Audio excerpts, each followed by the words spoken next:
আসসালামু আলাইকুম রহমতুল্লাহ। প্রিয় দর্শক, এটা হচ্ছে তামাবিল স্থলবন্দর পোর্ট। এখানে মাল খালাস হয়, আজকে বন্ধ, সেজন্য আজকে গাড়ি আসছে না, মাল আসছে না। অনেক বড়, দেখতে পাচ্ছেন, অনেক বড়। এখানে ইন্ডিয়ান গাড়ি এসে মাল খালাস করে, তারপর বাংলাদেশে গাড়ি দিয়ে আবার মাল এখান থেকে বিভিন্ন জায়গায় চলে যায়। এই হচ্ছে তামাবিল স্থলবন্দর।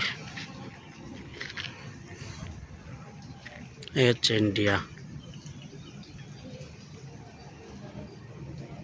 ঝর্ণার পানি পড়তেছে, খুব সুন্দর এলাকা।